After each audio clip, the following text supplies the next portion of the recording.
मैंने एक पुरानी पैंट को काट कर उसे बरमूडा बना लिया है। मेरी बेगम का कहना है कि बाजार में कितने अच्छे अच्छे बरमूडा मिलते हैं। एक बेहद धनी आदमी नहाने के साबुन से दाढ़ी बनाते हैं। ऐसा ही धनी मैं भी हूँ। मैं भी इसी तरह दाढ़ी साफ करता हूँ। धनी शब्द का मान अलग अलग हो सकता है। घर में कोई व्यक्ति मिलने को आता है तो मैं सहज ही मिलता हूँ, ज़्यादा सोचता नहीं हूँ। हाँ, पहचान वाले से ज़रूर सोचना पड़ जाता है कि इससे कैसे मिलूं। मैंने जो बरमूडा बनाया है उसमें या बाजारों में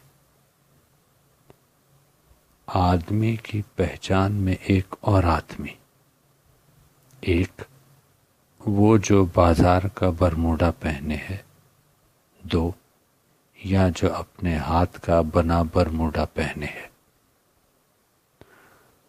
शिरडी के साईं बाबा जब मौजूद थे, क्योंकि अब तो उनका मंदिर है और बहुत सारे तामझाम भी हैं, हर जगह परिवर्तन, आदमी वहीं, सोच वहीं। लुंगी तहमत के ज़माने में बरमूडा कहाँ थे? लोग अंगोछा ही लपेट लेते थे। शिरडी के बाबा भी अंगोछे वाले ही हैं, लेकिन वहाँ कई बड़े बड़े रईस बरमूडा आते होंगे।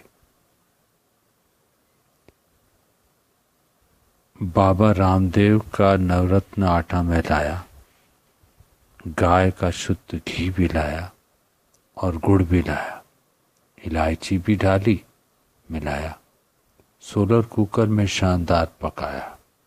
स्वाद, आहा क्या सात्विक। कंपनी के लजीज महंगे बिस्किट्स में भी ये बात नहीं जो इस प्रिपरेशन के स्वाद में लगी है। स्वाद मुंह में रखने से नहीं बल्कि आना शुरू होकर कुछ पलों में तरह तरह से स्वाद और एहसास आता है। कविता में भी ऐसा होता है, चाहे शब्द सीधे सीधे हों या शब्द घुमा घुमा के हों। जैसे मैं कहूँ स्पर्श सुख। अब इस स्पर्श सुख के माने कितने गहरे तक हो सकते हैं। हमारे शरीर की देह के प्रत्येक पार्ट एक दूसरे के स्पर्श से लगे हैं। इनका संबंध हमारी देहात्मा से भी है। वो इन्हें स्पर्श कर रही है, ये उसे स्पर्श कर रहे हैं। क्या हमारी भावनाएं परस्पर स्पर्श के बिना संबंध जीवित रह सकते हैं? परस्पर दृष्टि स्पर्श का सुख, परस्पर हाथ मिलाने का सुख, परस्पर पास बैठने का सुख, कितने प्रकार के सुख और इनका स्पर्श सुख। स्पर्श सुख आत्मा से आत्मा का होना चाहिए। बरमूडा चाहे घर में बनाकर पहना हो या बाजार से खरीदा बरमूडा पहना हो। शिरडी के बाबा जिनको सब नवाजते हैं, अब भी अंगोछा बंडी में है।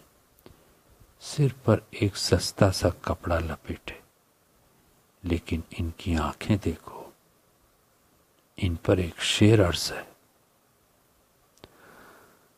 फकीरों की आंखें हसीनों की मैं है, कि उतरी हलक से तो दुनिया से जाए।